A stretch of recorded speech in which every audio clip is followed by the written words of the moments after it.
Hello and welcome into another Red Out podcast. My name is Devin, and we do have Abby joining us tonight, as well as Matt and Jared. Let's get into it. Hey, how about them tops, son? All day, SEC boys. SEC, they supposed to be SEC. Crazy all day, baby. You're listening to the Red Out Podcast.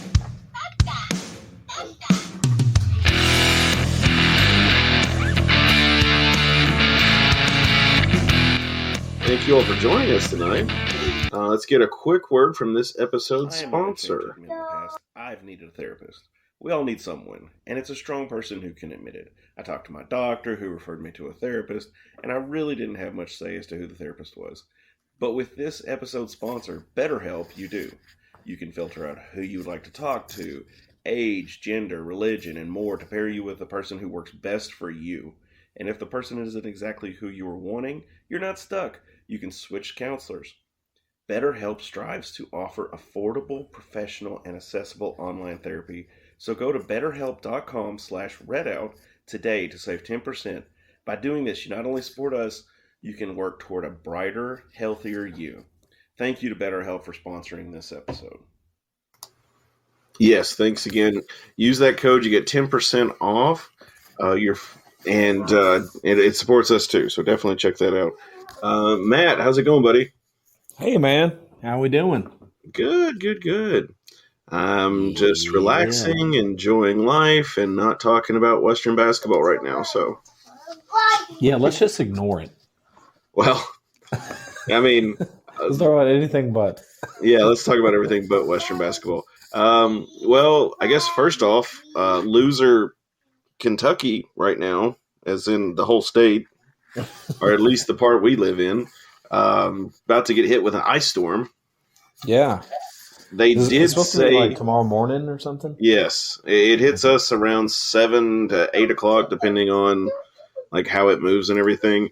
And then about, from what I've heard, it's not as bad as the one from 2009, for those of you in the area who remember that, who got 1 to 2 inches of ice and just shut everything down and made everything crazy. Yeah, hopefully we're not even close to that. That would be a nightmare. Oh my gosh. I actually, loser Devin this week, I went out and tried to find a generator today. Yeah. You want to guess how that went, huh? Yeah, boy. I actually did find not a big generator, but a small one for like $700, which I was like, good gosh. Really? They had some at Sam's, and I have no idea how good they are or anything, but it was in the $300-400 range. The one I got was a 2300 watt for $700 and something bucks, and it was the biggest I could find for that amount of money. I actually went to Harbor Freight, and myself and another gentleman are standing there, and we're talking. And he told me, he said, I just left Lowe's and they told me they were going to get some more about 4 o'clock this afternoon. And I was like, huh. And I'm thinking, there's going to be so many idiots there. It's not even going to be funny. You will not be able to stir people with a stick trying to find the irony of me calling someone an idiot who's out looking for a generator. Yeah. But we're looking at all these generators on the display at Harbor Freight. And the guy, one of the employees comes over and he's like, hey, do y'all have that one in the back? And the guy's like, no, we don't have any of these. Oh, okay. Yeah. And the guy's like, then why do you have them out? Why don't you have a sign up that says they're sold out? Oh, well, and you're just like, really? It's just the people you get, Good times. I'm surprised Jared's not in here yet. Yeah, no, I was just texting him, a couple minutes ago. Well, he just messaged me saying he was ready, so. But I will say I don't know, Matt, I'll let you judge. Winner or loser, the Redskins' new name. What is it, the Commanders? The Commanders. Oh, gosh, I think it's horrible. I do too. I don't even think that's good. Yeah, I don't know. Like I saw people making like communist references and stuff like that, and like that's my thing. Is I just don't understand like what lost to the Commanders. Let's actually let me see if I can pull it up on ESPN because I know they had it as their little front page thing. I don't know. All that like build up, and then the best you got is Commanders. Yeah, that's like they were acting like it was going to be a big deal and a huge change and stuff.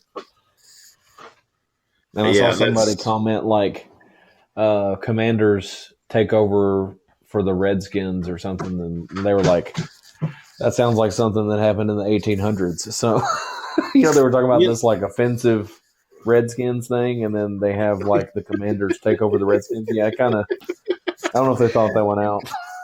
That's kind of like, do you remember what's the Land O'Lakes?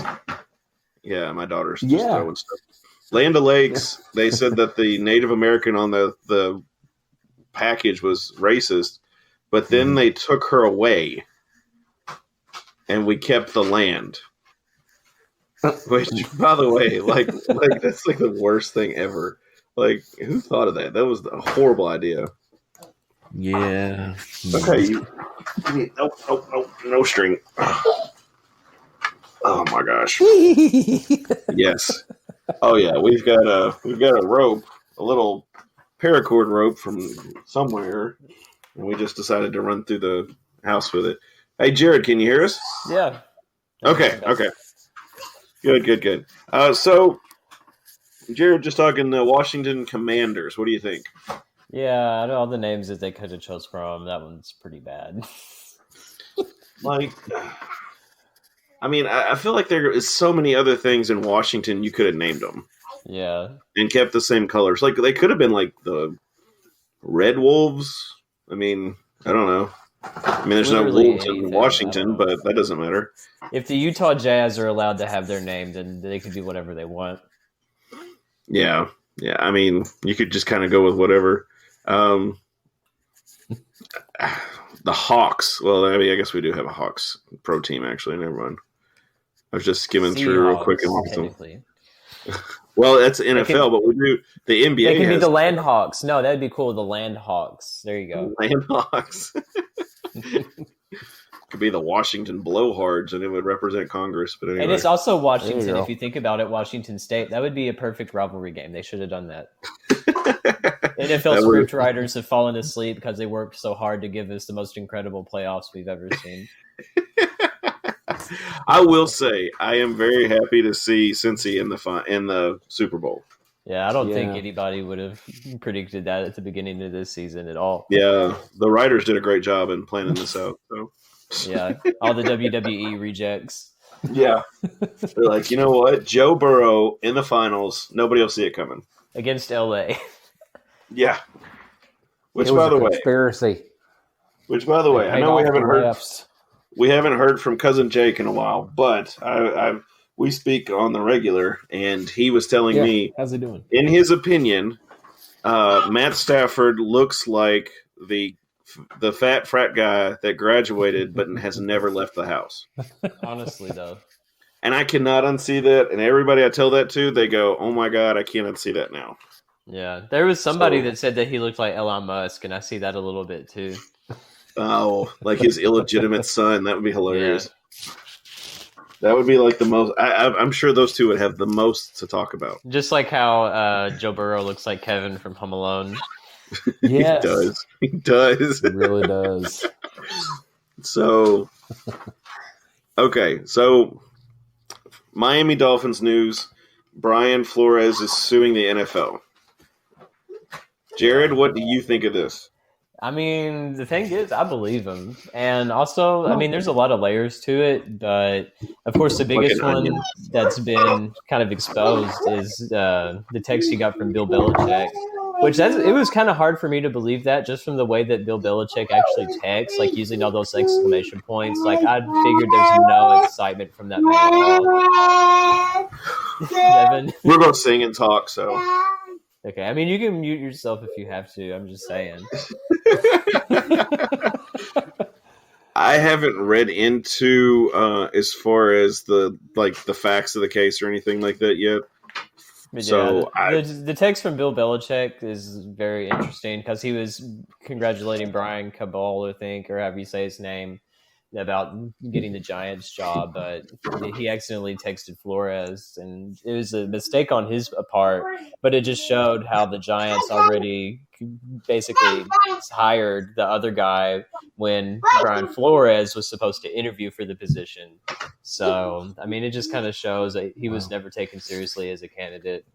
And also with the Dolphins, too. I mean, Stephen Ross is horrible. I really hope that this whole thing brings Stephen Ross out of Miami. He's the owner. Everybody hates him.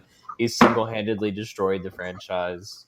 And also, if it's true where he was telling Flores to blow games and was giving like $100,000 per game that he blew, obviously there's no way that he should be able to stay in Miami at the end of all of this. But why would you do that? Like, I don't even understand why. Just to get a good draft pick, just to tank, because I think he wanted to get Tua from the get-go.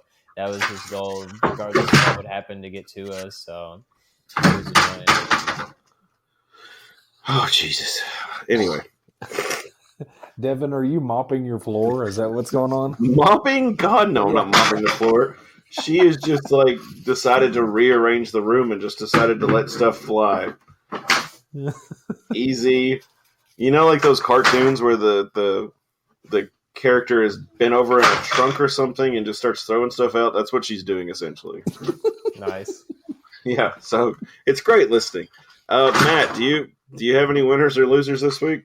I'll mute it for just a minute. How about a good loser? We were talking. I had my winner as the Bengals fan, so good for them.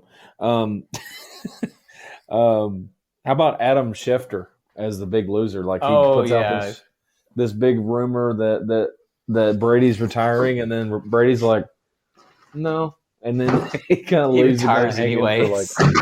And then he retires later. Like, just kind of makes it look stupid. Like he's supposed to be like the NFL guy, and I guess he jumped the gun, or maybe I'm guessing Brady wanted to do it on his own time, is what I would say.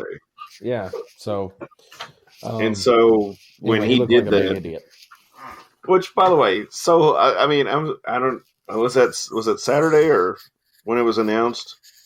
I don't remember. Anyway, I remember getting the text message, from a local news organization. Tom Brady retires, and I was like, "Oh wow, okay." Kind of figured it's going to happen at some point. Yeah, okay. Mm-hmm. And then 2 seconds later, not so fast. Tom Brady's not retiring. And then yesterday, get the text, "Oh, he is retiring." So either he's pulling a Michael Jordan or Brett Favre or God knows what. I did see where he was going to sign a one-day contract with the Patriots to retire as a Patriot, which, I mean, that makes sense. I mean, he ruined my life for 20 years, so I don't really care what he does. I'm just glad he's leaving finally. But now I have to worry about Josh Allen in the AFC East. So, I mean, I'm still going to be busy. Right. I mean, you just see, Jared, I actually heard a conflicting rumor that Brady was going to sign with the Dolphins just to disappoint you all for one more day. Honestly, I wouldn't be surprised. We're already disappointing ourselves enough as it is. We don't need anyone else to do it. Okay. Jared is Tua the answer.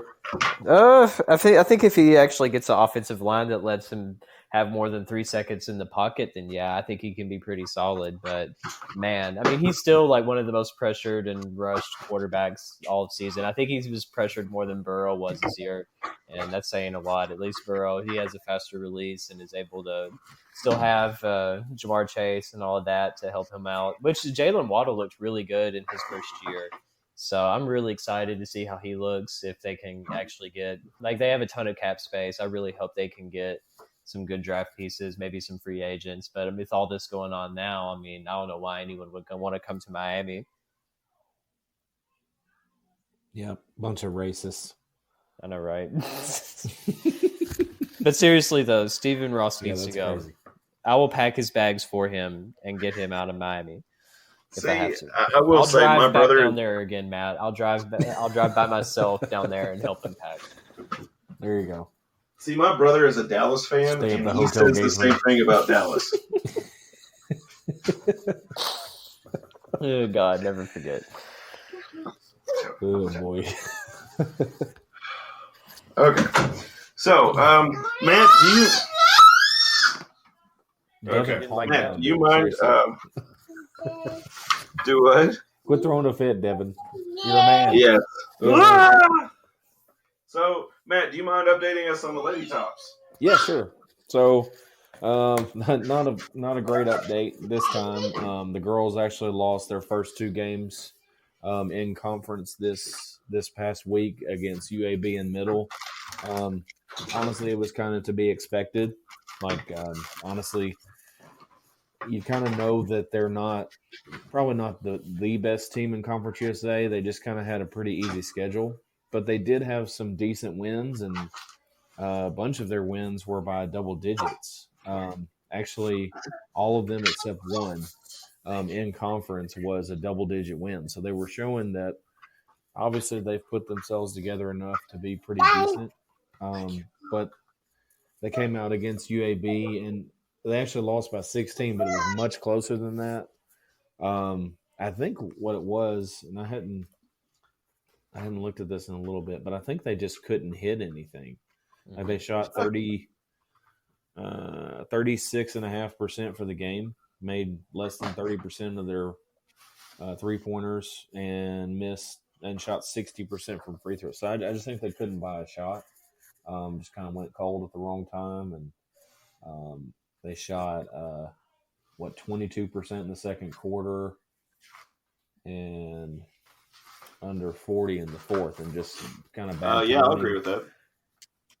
So, anyway, just it's not a shameful loss at all. You know, they've built themselves margin to where, you know, hey, this isn't a disaster that we just lost against two of probably the two best teams in the conference. So UAB is leading the West right now. Middle is now, I believe, are they tied with Western? I hadn't looked at the standings today. But then I think Charlotte is right there. It's been kind of odd because of a couple COVID cancellations. I think Charlotte's at like 5-1, and Western and Middle are at 7-2. So, anyway, it's a huge week this upcoming week. Charlotte and Old Dominion are both right there in the standings, and interestingly, Marshall as well is Western's travel partner, who obviously they'll be playing Charlotte and Old Dominion too. Is 6-3, so they're all within like one game in the East of each other. So it's going to shake up the whole East this week. Somebody's going to end up being a big loser, and somebody's going to going to end up ahead of everyone else. So it's going to be an interesting week. They're at home, so bring your girls out and watch the game. We might be going. My girls were asking if we could go to a Western game this week, so we might go to a girls' game or something. I was going to say, man, I was really surprised not to see you on the Western MTSU game. Yeah. From watching the game, on ESPN Plus, I figured they would at least have one Matt McCay cameo, but yeah, I mean, I didn't get my seat number filed with the camera guys, so like I usually do. No, I mean, I was there. I'm sure you were. I've just, I'm a big boy now, and I sort of act like a grown man, but not really. I definitely let Rick have it at the end there when they weren't fouling. That drove me crazy. But anyway, the girls seem like they're going to be in pretty good position. They do need to win some of these next few games, especially this week if we can at home. They haven't played Charlotte or Old Dominion, so it's crucial to get out ahead of them and win at home. And then you have a cushion in case you struggle with them later. So yeah, that's my later topper update. But they're looking decent, and I think they've got a good chance at getting a top 2 seed and getting a bye in the tournament. And they were picked to be, I think, like 12th in the preseason. So huge props to them. They're definitely going to be better than that. So I guess we need to talk about this, but I will say one thing. I did to avoid talking about the sadness of Western basketball, I did watch a movie on Netflix today called Home Team. It is a Happy Madison production, so it's a little goofy, but it is hilarious. It's about the probably 2012-ish when Sean Payton was suspended from coaching for the Saints when they got the bounty. whatever. Yeah, but I'm assuming it's a little fictional, but it plays off of that, and it was pretty interesting. It was pretty good. It was a pretty funny movie, I'll say that. Kevin James plays Sean, and it's just and actually there is a cameo of Sean Payton in the movie, which really cracked me up because I kept waiting for it. Who was the coach that who was the guy who used to coach at the Steelers? Oh, Coach Coward? Yeah. Yeah. He's doing a lot of analyst stuff now. Mm-hmm. Yeah, he cameoed in the movie too.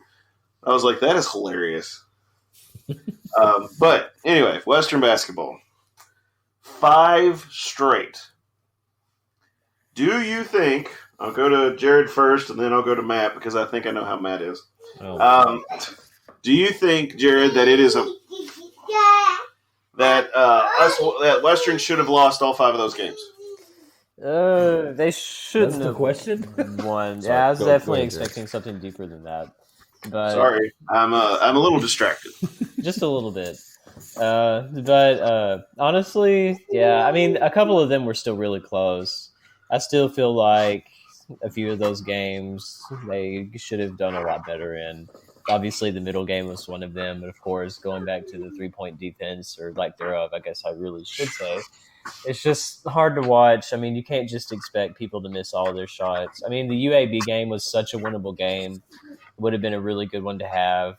But of course, that 3-point shot, of course, at the end of the game from Jelly Walker kind of sealed the deal, which was horrible. But I mean, we just have to lose in the most heartbreaking fashion. So I don't know if we're trying to get it all out of the way now. That way, like, we just won't feel as much heartbreak in March. Like, I'm okay with that. I doubt it. I mean, there's not going to feel a lot of heartbreak when you're sitting at home. So Yeah, but it's just really sad that this is kind of what's happened. I mean, I think we had 10 wins when we started Conference USA play, like 2-0, and I think ever since then we've just lost everything played in. So I don't know what changes. I don't know who's going to step up and do anything, but when you're playing 6 players almost 40 minutes a game, you can't really expect them to be fully well-rested for 2 games in a row. So, I mean, I don't expect this team to do much at all in the conference tournament if that's how it's going to be, but that's further down the road, so I don't know. yeah, I mean, I don't know. I watched the MTSU game today on Hilltop Revolt. Check that out. And like we just couldn't hit. McKnight did a pretty good job, I thought. Hamilton played for it really well. Sharp played well. Anderson played well. We just couldn't hit anything. And Middle was just knocking the lights out. I'm pretty sure we need to sacrifice a virgin at half court, but I don't know if they'll let us do that or if it needs to be a chicken. But so Matt, okay, the last episode, Jared and I were talking. Matt, have you ever watched the movie Major League? Yeah, I've seen it. Okay, like Jared hasn't seen that. Well, I think I may have seen it a long, long, long time ago. Okay, it just blew me away that he hadn't seen this movie. I'm like, really? I've seen it. He's I've like, seen it a oh, couple yeah. times. Just a bit outside. That guy was one of the best announcers ever. And if he really wasn't an announcer, like, they missed a golden opportunity. Right. It was so funny, like when he cut the color guys' mics off and stuff, like the guy's trying to talk. It was great when he was drinking at the beginning of the game. Yes. Yeah, that too. Nope. Anyway, so Matt, what is your analysis of the last 5 games? What are your thoughts? What are we throwing these losses up to? Well, I don't know. I do think there's been some bad luck. Like let's acknowledge that.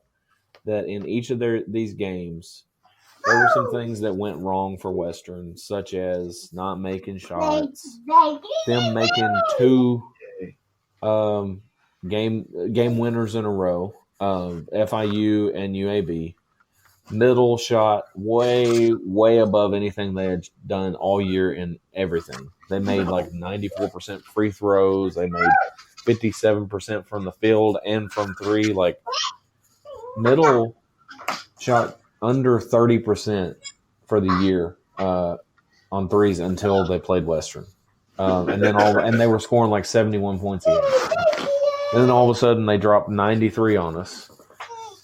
Some dude I think he made 9 threes by himself or something, and so there was definitely some luck involved there. But I mean, honestly, at some point you have to look at some obvious issues. I mean, one is not playing enough players. Kozar randomly comes in against UAB, your biggest game so far this year. When you're desperate, you're on a 3-game losing streak. He comes in for 2 minutes, and then you don't play him again the rest of the game. Like, what is the thought process in that? Well, he went in against Middle too. Yeah, and he got 3 minutes against Middle. By the end of the year, he will be playing double-digit minutes if we keep this up. But then he hadn't played since the Louisville game. So what are we thinking here? Where is that coming from? And my other thought is with Justice. Like, what's this injury that he's got that's causing him issues? And I mean, another thing is, well, I mean, it could be just wear and tear from the years playing. But another thing, I'll ask you each individually: the foul again on Justice, where the dude hit him in the jewels, intentional or not? I think it was. No idea what I'm talking about. What you're talking about? Yeah. Okay, so Justice got a rebound in the corner against MTSU. MTSU's guy stole it, but as he steals the ball from Justice, he kind of takes his palm and just kind of pops him right in the jewels. And of course, Justice just goes down. I didn't know that.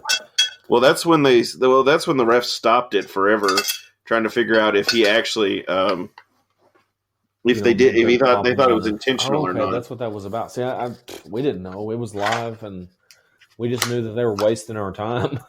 I mean, it was taking forever. It was so ridiculous. Like, something like they had no control. First of all, when it was live, I don't know what they were showing on TV. But it was a freaking circus, like, in terms of, like, the teams had no idea what was going on. They thought it was a media break. The cheerleaders and the dance team comes out, and the referees are, like, trying to kick everybody off the court. They're trying to tell the teams to come back onto the court, and then they're reviewing whatever they're doing while doing this. So it was, like, a complete and utter mess. And that was my other thing. It was a poop show. I mean, so maybe that's what Stans was complaining about then. Yeah, because he kind of came out there and was talking to him, and I guess I just assumed he was trying to get the guy tossed for it, but I guess he was just complaining because they were just letting everything run. I don't know. Yeah, it was they did not have control of that game at all, and it was just like everybody. There were several moments where everyone was just confused what the heck was going on, and so I think. Asking about some things that went wrong, I do think there was some bad officiating. And I think with bad officiating, it randomly affects one team more than the other. And I do think Western had some bad luck on that. But there's definitely no question when you look at some of these things. And I look at the effort of it. Like, there were some moments where Western clearly hasn't been playing as hard as the last 5 teams they've played. Like North Texas, it was astounding how much harder they were playing than Western. Florida Atlantic. FIU, I think, had tons of hustle plays. UAB, like Western actually played really hard, but they still weren't playing as hard as UAB. And then against Middle, there was no way that, I mean, if that game was close, that Western was going to win because Middle was just playing like they wanted it. That's what drives me crazy about it. You've had 5 straight single-digit losses. you can point to effort being an issue in all 5 of them. Is it effort or is it just exhaustion?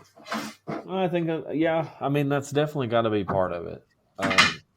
Jared, I don't know what you think, but I mean, yeah, obviously they have to be tired. I mean, you can't play 6 players for all of your minutes except maybe 4 or 5 a game total. Like that's ludicrous. You can't. Yeah, it's kind of what Jared said a minute ago, so that's why I didn't go to him with that. But yeah, my thing is why do we need more scholarships if we're only going to play 6 guys?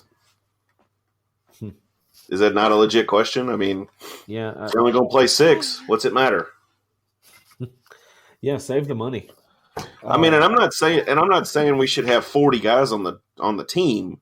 I'm just saying, let's put in, let some guys get in there, let some other guys get some breaks, yada yada yada. Let's let some of these guys rest their legs. I mean, I get that Sharp takes 3 steps and he's across the court, but not everybody's like that. So, yeah. I mean, my question would be like, what if 2 of them get COVID? What if 2 of them get injured? What if 4 of them get COVID? Right. I mean, but only 2. If only 2 of them get hurt, he will have to play someone else more than he's playing right now. That's how thin his rotation is. 2 people. Don't put it past him to only play 4. To be throwing in somebody completely new. Like, don't put it past him just to play 4. They're not worth it, man. They're not worth it. That was my best attempt. Didn't sound hoarse enough. You don't have my trust. If we got to play 4, we're only going to play 4. My team is on the floor, to quote the great movie Hoosiers. Isaiah who? Isaiah. Who do we have named Isaiah? Oh, that one kid only plays 3 minutes a game. Okay. Send him in. Oh, sorry, that is hurting my throat. I don't see how you can do that, Matt. Well, it takes a lot of practice, I rehearse at home every week because I'm so pissed off listening to his press conferences. Yeah. Just give him credit. Give them dudes some credit. They've got a great team. So what's the atmosphere like in Diddle? Are people sharpening their pitchforks and getting their torches ready, or are we the fringe people that are thinking that, it's okay, it's just a game? Bless their hearts. They're trying, y'all. Yep. Oh, God. Support the coach. Jared, what do you think? Yeah, go ahead. Well, I haven't shut up. See, this is how I am with everything. Like, I always try to have a lot of consensus when forming an opinion about a coach usually, which, I mean, it was different with Sanford, like, as a comparison, because, like, that was when we kind of got to know Todd Stewart pre-COVID and everything. Like, just from that first meeting that we ever had, just kind of hanging out with him, I was just like, oh, shoot. I kind of learned then, like, usually he always waits to make a decision, which is fine. But just looking at stats, like I asked on the Talrack's Twitter account, asking, like, do you think it's time for Western to move on from Rick Stansberry? There was 329 votes. 64% of people said yes. 36% of people said no. I think that's a pretty good slice of people to add. That wasn't just us thinking that. I mean, 64% of the people in that poll think that Western needs to move on from Stansberry. So, I mean, that's not my opinion. That's the people's opinion. This is America. We are democracies. So, I mean, this is how people are feeling, and it's a majority. So, yeah, that surprised me. And I do not have 210 separate accounts made, just so you know. I voted no on that poll, by the way. Interesting. Yeah, I really did. But that is very interesting, Jared. I voted yes. I did not vote. I was in doing other things. Chasing a child who's doing God knows what right now. But anyway. Did you vote Mickey Mouse? Yes. Yeah, of course. But it is something to talk about, too, because Todd Stewart definitely did finally address it. Yeah. Because, I mean, we were kind of pressuring him to say something that other fans were. And thankfully, Jared McDonald with Bowling Green Daily News actually did talk to Todd about it. And he's like, Todd had this whole thing where he was kind of saying like he doesn't envision a scenario where Rick's not the coach starting next season, which, I mean, So that's not really surprising to me at all. Because, I mean, that's something obviously. Well, what's he supposed to say? Yeah, what's he supposed to say? Especially in the middle of the season. I know how he is. He's going to wait. And considering this is the first like bad year Stansbury has had since his first year, when he inherited Harper's team and they didn't really do much of anything. This is kind of like his mulligan year. So like what happened with UK like either last year or the year before, where they did really bad and everyone was kind of mad at Cal and everything, and then they turned it around and now they're better this season or whatever. Like, I think that Todd wants to give Coach Stansbury next season to see if he turns it around, and then if we're still this bad next season, that's probably going to be the nail in the coffin. But I mean, I'm interested to see how all of this is going to shake out, to say the least. My thing is, I think a lot of us knew the writing was on the wall when Sanford goes out there on senior night and there's 3,000 people, maybe less than. It was awful. Maybe 1,000. I don't even remember how many it was, but there was nobody there for senior night for Western football. I mean, the weather was awful too, but. Still, you think you'd have a lot more than that. And I think that's when I knew the writing was on the wall for him. Mm-hmm. Todd is all about the tickets and fan interest and basically the money. In terms of but that's responsible. Yeah, no, I agree. And I think it's a good gauge of what's going on. But I think you've started to have it tilt towards, like, you have more people saying, well, I'm not going to renew my season tickets. I've heard a lot of people say that too. Let's wear bags on our heads, whatever, stuff like that. And people have been saying that more and more often. I do think, though, that it could easily turn around soon. I mean, we've played a really tough schedule. We're the only team in the conference that's played all of UAB, North Texas, and La Tech. And so we really did have a tough schedule. The problem with Conference USA this year, though, is there's not too many like god-awful teams. So the only two games that I see that are absolute no-brainers that we better win are UTSA and Southern Miss. They both have one win in conference. And then Marshall also has one win, but they also just beat UAB. So that kind of took them off the table in terms of just a no-brainer, we'll beat them kind of thing. And the UTSA and Southern Miss are on the road. So literally, we haven't won a road game yet this year. So it's not even a given that we'll win another game. Which, by the way, we could just crawl out. That was my next question, but go ahead. Yeah, I mean, crawl out of this hole a little bit.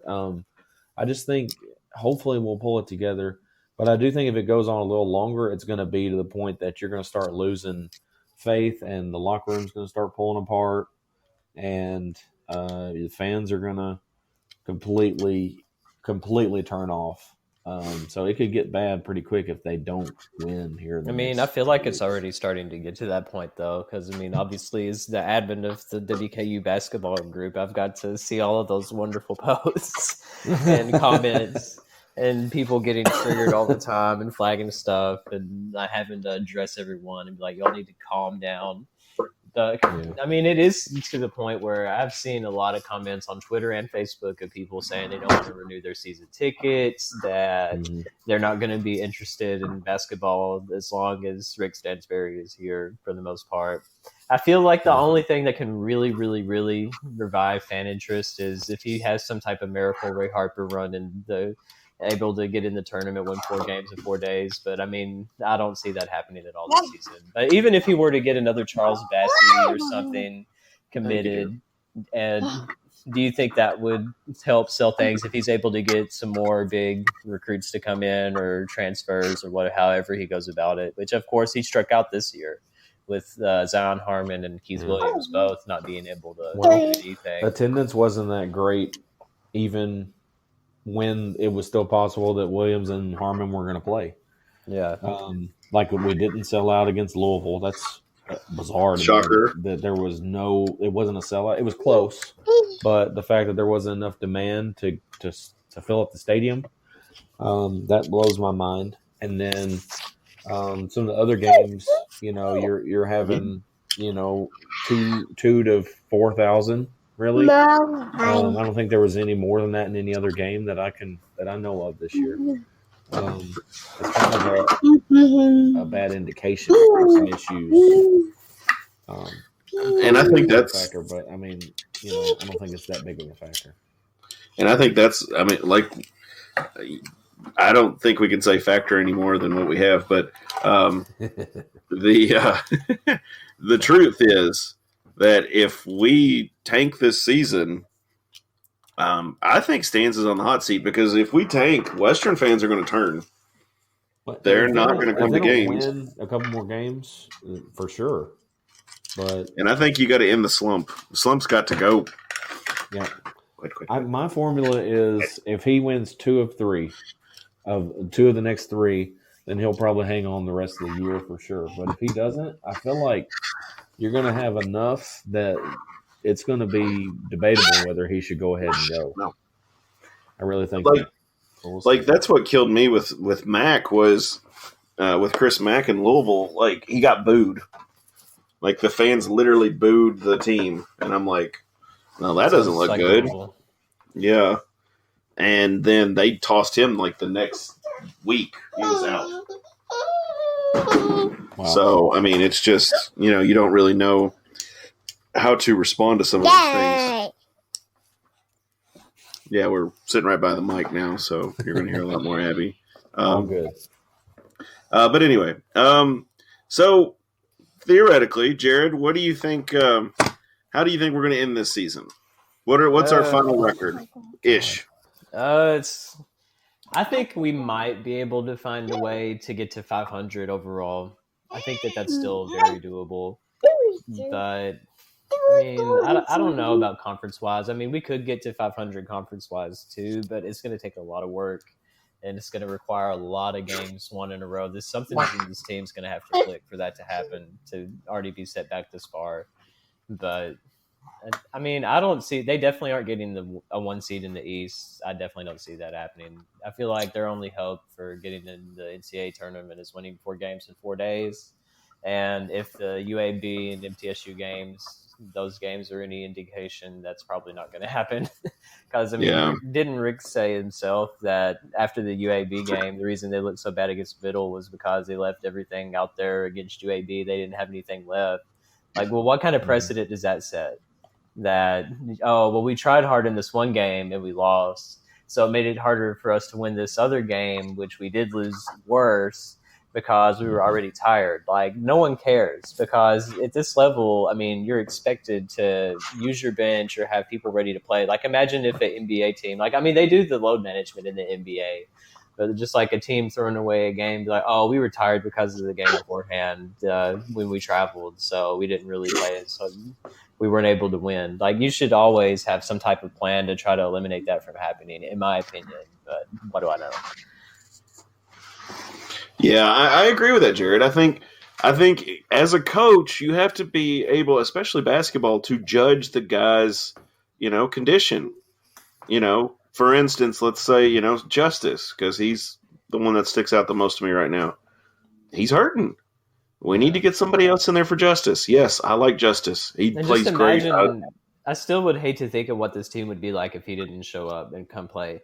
It would be bad. Gosh. Yeah. We lucked out to be as good as we are. Yeah.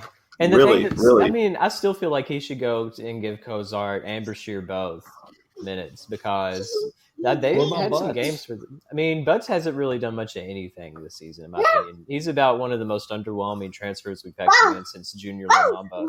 So no, we're not turning on Coco. Sorry. She likes watching Coco Melon, which, by the way, I'm convinced is a cult. No, which I'm convinced is a cult. But anyway, yeah, definitely agree, Jared. I mean, I don't understand why Kozart could not be a flex for, or quote flex for, Hamilton, Anderson, and Sharp, and just whenever those guys need a breather, they're going in. Yeah. Just have him ready to go and do these things. Come on. These guys are on scholarship. Why can't we put them in? Obviously they were good enough to come to Western. I don't understand why they're not good enough to play during games at Western. So for me, it's just prepare for the tournament. Like, what if you go to a double overtime game and you have 3 guys foul out and you haven't played these guys at all? Like, and what are you going to do? Yeah, their eyes are. What if they're tired in the semifinals and they cramp up and 2 of them are on the sideline cramping up? Are you going to throw in somebody you haven't played since December?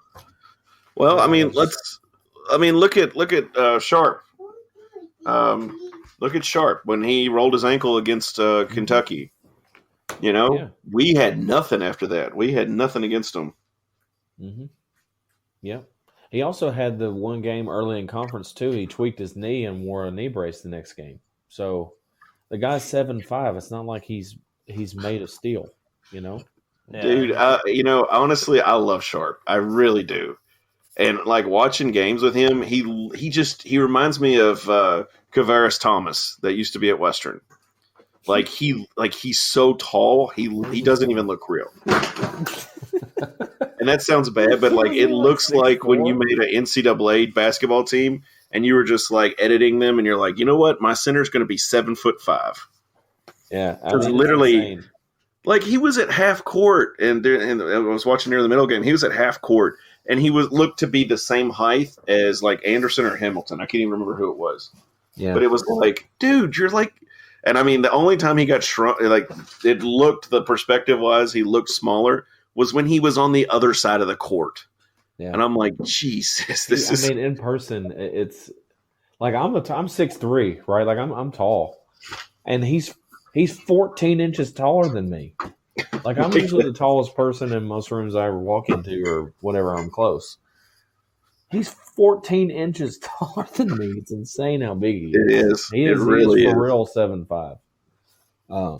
But to answer your question about how I think it's going to end up, I do want to play devil's advocate a little bit, because I know you are saying there's no chance in the world that we could possibly come back and possibly get a top 2 seed. Because basically, if we can get in the top 2, then we would get a bye in the tournament and only have to play 3 games. We're 3.5 games out, so yeah, it's weirder things have happened. But if we play as well as we could, and hopefully he changes some things, but he may not. But even so, I do feel like, number one, we're mathematically favored still by ESPN in 8 of these 10 games. So basically, the computers think we still should win most of our games, which I know that's just, it's obviously based on previous data and stuff like that. But I still think it's indicative that really, if we play as well as we could, we should beat most of these teams, whether it's home or away. And also, if we could just win the next 3, okay, that would mean we catch Old Dominion, or we'd be half a game behind Old Dominion. We would knock down Charlotte, and we would knock down FAU to 4 losses. We got 6. There's no reason that we can't. Charlotte and Old Dominion can't really score. We usually score in the 70s. And Florida Atlantic is at home, and we should be much better at home than we were on the road. Should be. And then after that, if we can find a way to pull it together here, then you play UTSA and Southern Miss. Well, those are the 2 games that I was talking about we definitely should win. So if we can pull it together here and win 2 of these 3, say, or 3 of the 3, then we could possibly make a little run. And then come February 17th, we're back near 500 in conference, and we're playing the teams in the East that we need to catch up to. And like I said, they haven't played none of the teams in the East have played any of the teams in the West that are any good. They have at least one of UAB, North Texas, La Tech that they're pretty much going to lose to. So Jared, I'll go to you. Do you think Western makes it to the conference title game this year? I don't. Just for the fact that if we do go, I mean, it's not like we'll actually win, so it'll just be like the 5th year in a row that we've lost.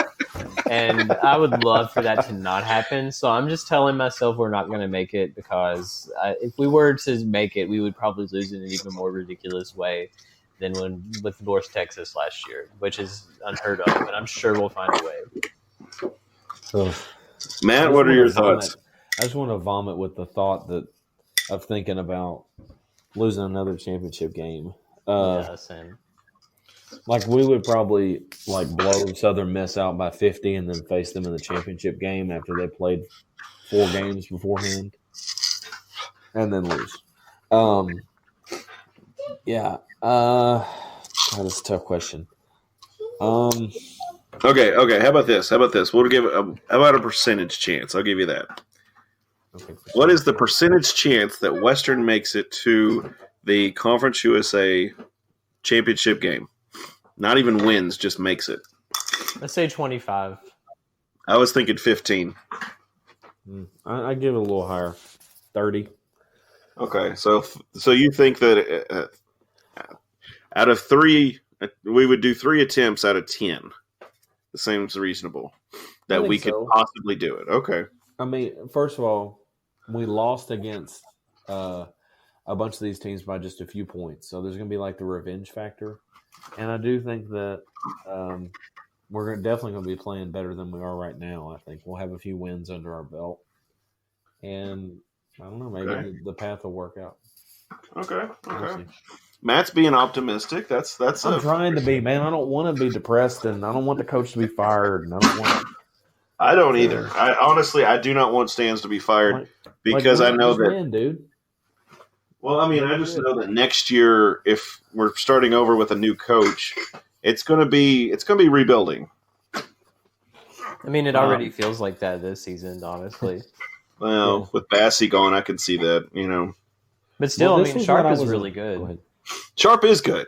Sharp is very good, but we've had Bassey for 4 years. So yeah, I mean, he's still a little more rough around the edges.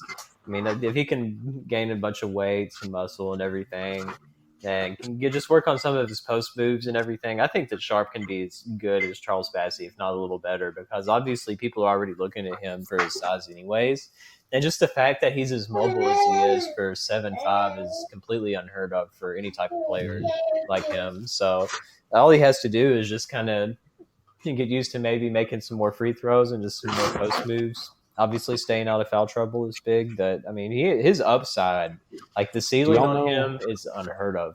Do y'all know who Ralph Sampson is? Yeah. Okay.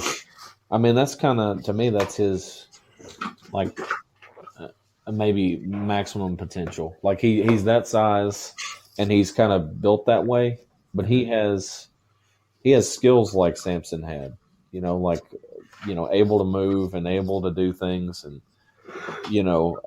has some touch. Like, I think if he just cleans up some things, he could be that kind of player. And he definitely affects the game in so many ways, like, especially when people were still trying to figure out how to play him, which I think they've now figured out how to handle him, where he's not like this, Sasquatch legend that they don't know how to overcome or something. Mm-hmm.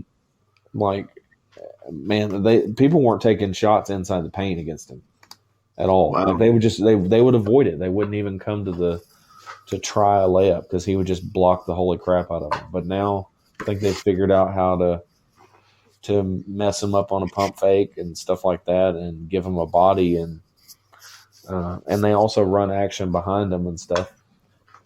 So real quick here, we're coming up to the end of the show.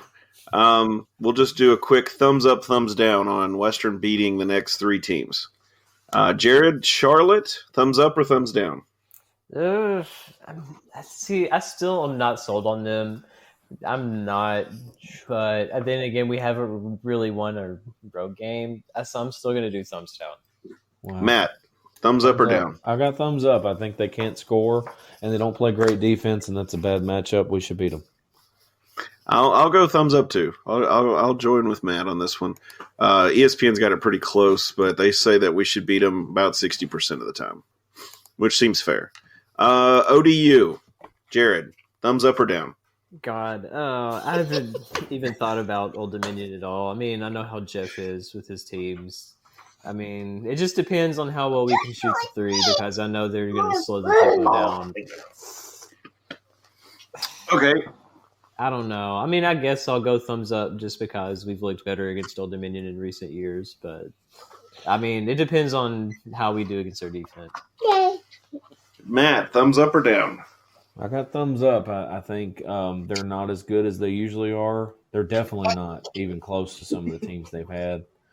And I think that it's another okay matchup for us. It's not as good as Charlotte, but I still like us against Old Dominion. They're just not as talented.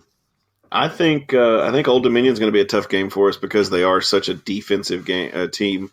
And honestly, I'm going to go thumbs down. ESPN's got us at 50-50 with ODU edging it. So I'm going to go thumbs down this week for that one. Jared, FAU. I think that we'll get revenge. I think I'll give this one a thumbs up just for the fact that, we should win this one. So to review, you think we're going to lose 7 in a row? No, I said thumbs up for. Yeah, I know. Well, that will be 7, and then FAU would be number 8 if we. Well, I didn't think we would lose 5 in a row, but here we are. So. I'm just asking, man. No. Hey, he's entitled to his opinion. Listen, I'm the most nihilist person reasonable. on this podcast. It's Ross is, but anyway. Listen, if you were as jaded as me when it comes to any type of sports team winning, then you would understand. I was going to say Ross is probably the most half-empty person in the podcast besides Jake, cousin Jake. Those two I'm pretty sure are ready to close diddle because of stands right now. But anyway, Matt,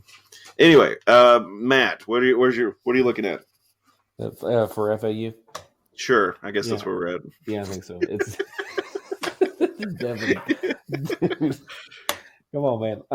No, I think it's another win. I think it's a revenge game. It's at home. Hopefully, we'll have 2 wins under our belt from the road, and we'll start getting a little bit of momentum. And it'll be a chance to get to 5 and 6, and actually start looking at maybe contending for the East. So I think we'll win. I'll put a thumbs up on this one too. I definitely think I agree with you both. I think we've definitely got a shot. It's a revenge game. Emotions are going to be high for Western. It's going to be at home. I'm hoping that we've got the fans to show up to definitely support the guys and build the atmosphere up on this one. I think Western can do it. ESPN's got us at an 80-20, so we'll see. I know some intern filled those out, but still. But definitely check out those games. Support the Lady Tops. You got a little girl, you got a little boy, it doesn't matter. Go support the Lady Tops. Go, do a date night or something with the lady. Take your lady or gentleman to a game and watch the Lady Tops play. If you want go to see crazy. basketball, go see the girls. Yeah, exactly. Support the Lady Top. Support the men's. Hey, you need support when you're in a slump. You can't be that fan that just decides to jump ship because they're not doing well. That's right. Western is we got them on the 3rd, so that's tomorrow night. Oh yeah, today is Groundhog's Day. Tomorrow night, if you can't be there, it's at it's on ESPN Plus. The game starts at 7 Eastern, 6 Central against Charlotte. I'm hoping Tops will win this one. And then the next game will be ODU on the 5th, 7 p.m. Eastern against ODU. Both of those on ESPN Plus. Is that the girls? Check those out. No, those were guys' games. Oh, you're looking at Eastern. Sorry. Yeah, I'm looking at men's. Yeah. But that was those were both Eastern time. Sorry. You're good. For those of you who are Central times. Slow time. Yeah. If my internet will pull up real quick, I can tell you Lady Tops games. Western Charlotte, that is at 3 Eastern, 2 Central on ESPN Plus. So check that out if you can't make it. And then the girls play ODU, ESPN Plus on the 5th, 3 p.m. Eastern as well. So 2 Central. So they got 4 hours between games? Wow. Anyway, as always, guys, support the Tops. And check those games out. And we'll see you here next week God willing, as long as nothing else goes crazy. But as always, go Tops. Go Tops. Go Tops, boys.